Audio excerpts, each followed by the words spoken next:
Two ships collided and deleted an entire city. The insane true story of the Halifax explosion. December 6, 1917. A single collision between two ships created an explosion so massive it literally launched a half-ton anchor 3 miles through the air, turned human beings into shadows, burned onto walls, and made the atomic bomb look like a firecracker in comparison. This is the story of how 20 minutes of pure human stupidity deleted an entire city from existence. And somehow, it gets worse. Picture this. It's 1917, World War I is raging, and Halifax, Nova Scotia is basically the Times Square of military shipping. Every day, hundreds of ships loaded with enough explosives to level mountains are casually cruising through one of the world's busiest harbors like it's a Sunday drive. The city is packed with 50,000 people who have no idea they live in next to what's essentially a floating nuclear weapon factory. Ships are loaded with TNT, picric acid, and enough ammunition to supply entire armies. What could possibly go wrong? Everything, literally everything. Meet our first protagonist, the SS Mont-Blanc, a French cargo ship that's basically a floating apocalypse. This innocent-looking vessel is packed with 2,653 tons of explosives. We're talking TNT, picric acid, and 200 tons of something called benzol, which is basically liquid fire that burns at temperatures hot enough to melt steel. The captain, le medic, knows he's basically sailing a Death Star through one of the world's busiest shipping lanes. But here's the kicker. Due to wartime secrecy, nobody else knows what this ship is carrying. Not the harbor authorities, not the other ships, not even the guy making the coffee in the galley. Now meet our second protagonist. The SS Imo, a Norwegian ship that's supposed to be carrying relief supplies to Belgium. Sounds noble, right? Wrong. The ship is about to become the trigger that turns Halifax into a crater. December 6, 1917, starts like any other day. The Mont-Blanc enters Halifax Harbour at dawn. Captain Le Med probably thinking, just another routine trip with enough explosives to level Manhattan. Meanwhile, the Imo is running late because they couldn't get coal the day before. And when ships run late, captains get stupid. The harbour has rules, people. Ships are supposed to pass port, like driving on the right side of the road. But the Imo's captain Håkon from... And yes, that's his real name. And yes, it's about to become the most ironic name in history. Decides rules are for losers. Both ships enter the Narrows, a section of the harbour that's basically a maritime bottleneck. Think of it as a hallway. But if you bump into someone, you don't just spill coffee.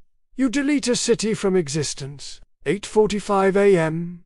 The Mont-Blanc is chugging along, following the rules, staying in its lane like a good little doomsday device. Then the lookout spots the Imo coming straight at them on the wrong side of the channel. Captain Le Medic probably thinks, well, this is awkward. Should I mention I'm carrying enough explosives to create a new lake? Instead, he does what any rational person would do when driving a floating bomb. He sounds his horn.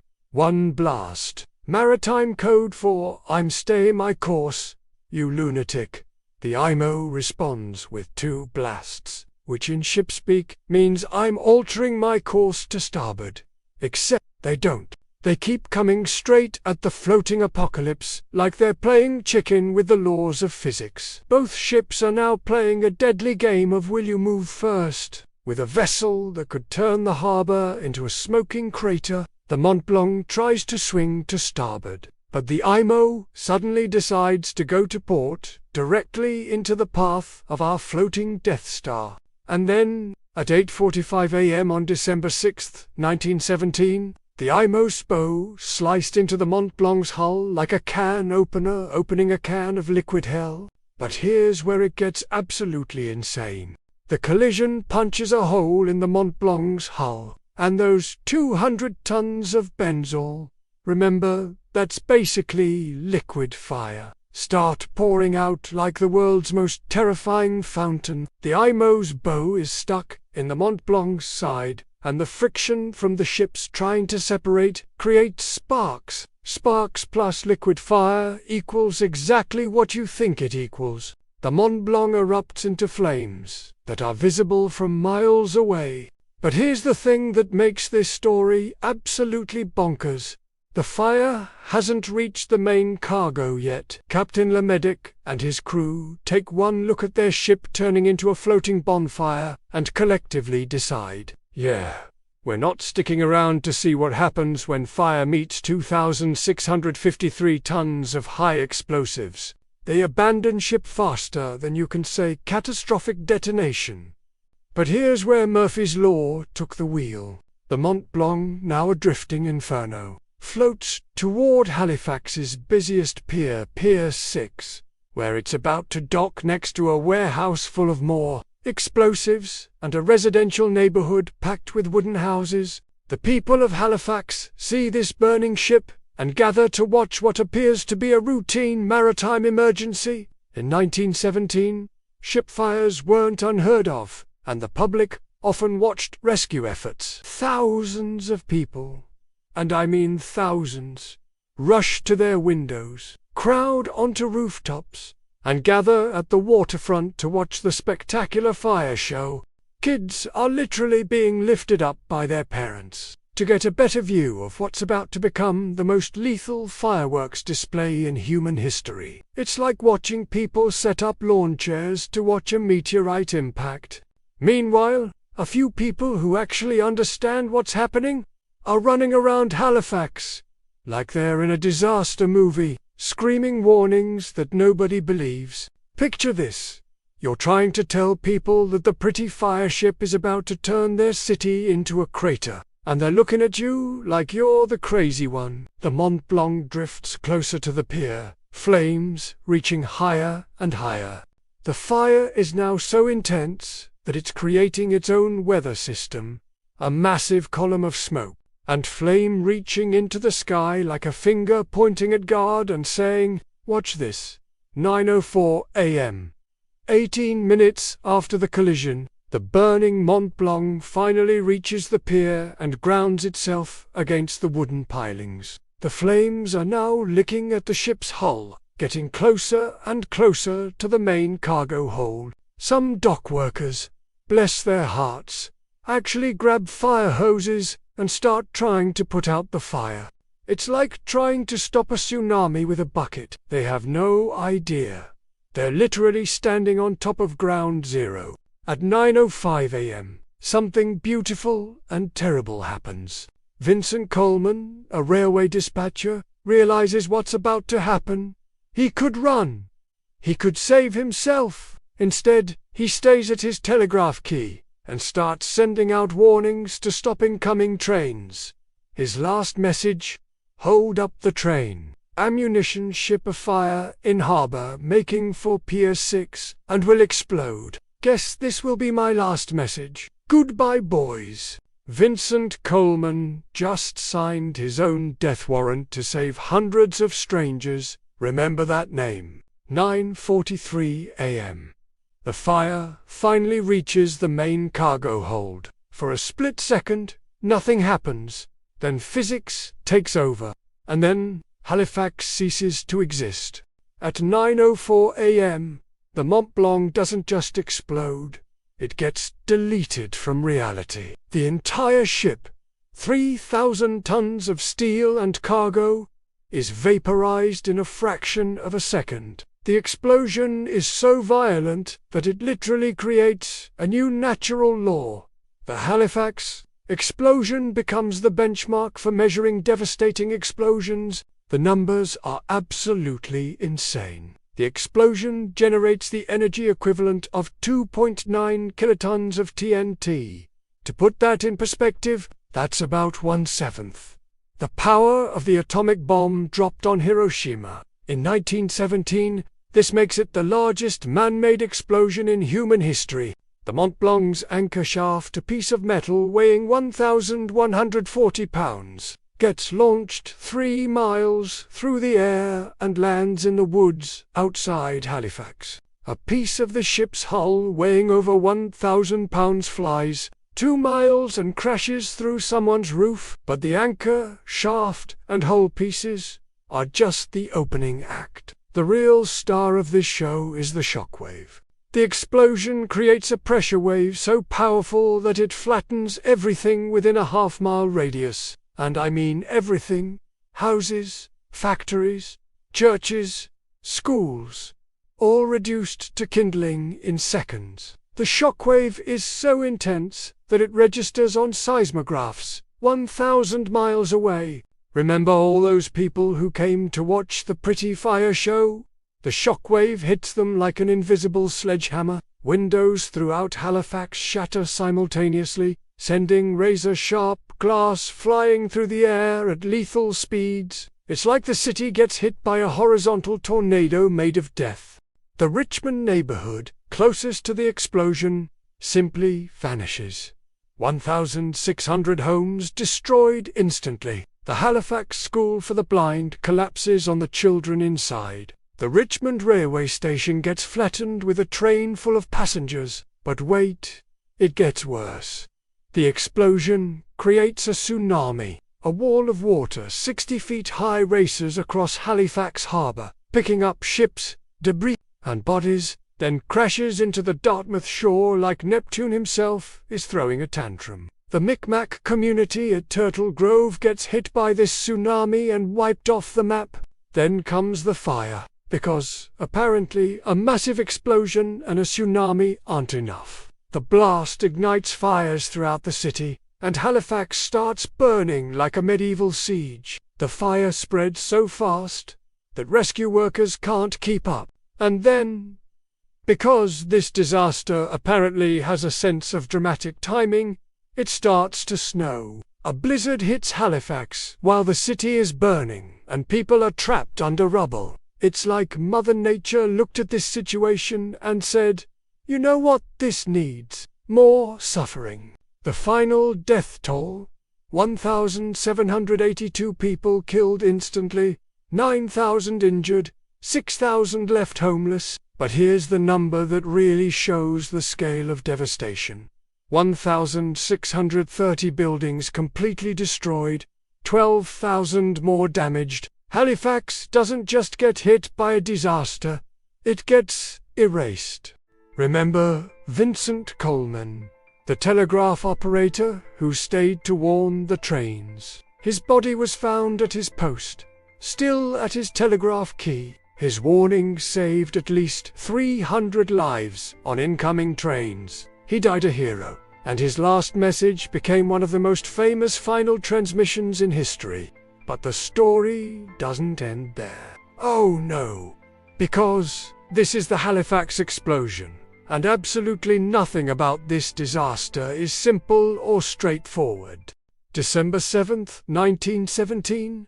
Halifax looks like it got hit by an atomic bomb 28 years before atomic bombs were invented. The city is a smoking ruin covered in snow, with survivors wandering through the wreckage like extras from a zombie movie. But here's where this story gets even more insane. The explosion was so massive that it created its own weather patterns. The blast literally punched a hole in the cloud cover, creating a mushroom cloud that could be seen from 100 miles away. The rescue efforts turned into their own disaster movie. Boston immediately sends a relief train loaded with medical supplies, doctors, and food. But remember that blizzard. The train gets stuck in snowdrifts and takes 14 hours to travel a distance that should take 6 hours. Meanwhile, rumors are spreading that the explosion was a German attack. Halifax is in full panic mode, with people convinced that U-boats are offshore and the city is under siege. Military officials are running around trying to figure out if they need to prepare for invasion, or just deal with the fact that 2 ships having a bad day deleted their city. The Canadian government tries to cover up the fact that this disaster was caused by pure human error. They blame it on German sabotage, enemy action, anything except the truth. The two ship captains playing chicken with a floating bomb created the largest man-made explosion in human history. But the cover-up falls apart because the evidence is literally scattered across 3 provinces. When pieces of your exploded ship are found in multiple time zones, it's hard to claim it was enemy action. The legal aftermath is absolutely bonkers. The families of the victims sue everyone involved. The French government, the Norwegian government, the shipping companies, probably the guy who sold the ships their coal. The lawsuits continue for decades. Captain Lemedic, the Mont-Blanc's captain, gets blamed for everything. He's arrested, charged with manslaughter, and becomes the scapegoat for a disaster that was really caused by a perfect storm of bad decisions, poor communication, and spectacularly bad timing. But here's the really twisted part. The Halifax explosion becomes a blueprint for future disasters. Military planners study it to understand blast effects. The lessons learned from Halifax directly influence the development of atomic weapons decades later. The explosion also creates some of the most bizarre survival stories in history. People get thrown hundreds of feet and survive. Others get buried under rubble for days and emerge relatively unscathed. One woman gets blasted through her kitchen wall and lands in her neighbor's bed. Luckily, the neighbor broke her fall. And then there's the story of the Imo, the ship that started this whole mess. It gets beached by the explosion and sits there like a monument to the horrific event. The city eventually breaks it up for scrap metal, but for years, people can visit the ship that helped delete Halifax. The reconstruction of Halifax becomes one of the largest relief efforts in Canadian history. The city gets rebuilt with wider streets, better building codes, and a healthy paranoia about ships carrying explosives. But here's the part that'll really mess with your head. The Halifax explosion saves lives during World War II. The medical techniques developed treating explosion victims directly influence battlefield medicine. The city planning lessons prevent similar disasters at other ports. Vincent Coleman, the telegraph operator who died saving strangers, becomes a national hero. There are monuments, schools named after him, and his story gets told to generations of Canadian kids as an example of heroism under pressure. The Halifax explosion becomes the deadliest disaster in Canadian history. It's also the largest man-made explosion before the atomic age, the most devastating maritime disaster in peacetime, and the inspiration for some of the most important advances in disaster response. And all of it, every death, every injury, every lesson learned, happened because 2 ships couldn't figure out how to pass each other in a harbor without bumping into each other. But the story still isn't over. Today, Halifax Harbour is one of the safest ports in the world. Ships carrying dangerous cargo have strict protocols, designated channels, and about 50 backup systems to prevent exactly what happened in 1917. But here's what'll really blow your mind. The Halifax explosion is still happening. Every year, construction workers find unexploded ordnance from the Mont-Blanc scattered around the city. In 2017, exactly 100 years later, they found a piece of the ship's hull in someone's backyard. The explosion site is now a memorial park. Tourists come to see the place where 2 ships having a bad day rewrote the laws of physics and disaster response. There's a monument to Vincent Coleman, the telegraph operator who chose to die a hero rather than live as a coward. But here's the really crazy part.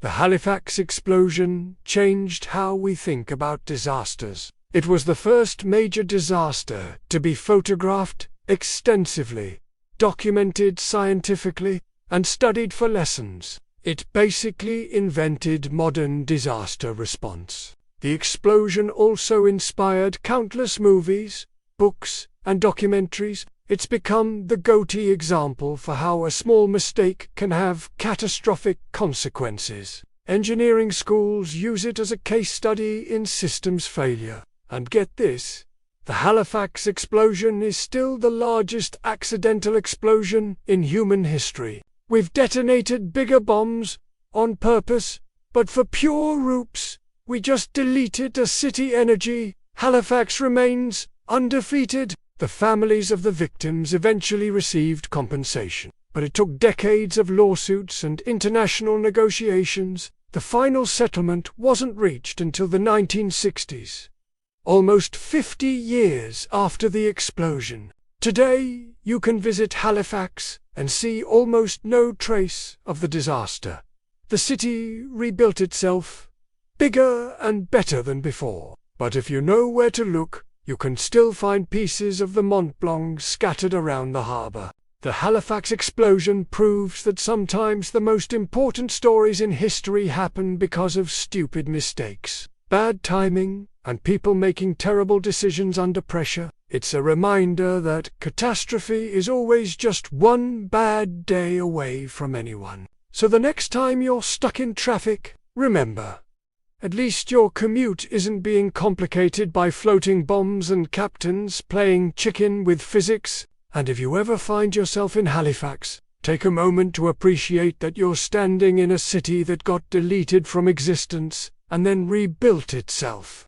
It's basically the urban planning equivalent of a phoenix, except instead of rising from ashes, it rose from a crater. The Halifax explosion, proof that human stupidity can literally move mountains, but human resilience can move them back. Thanks for watching. And remember, stay in your lane, fam.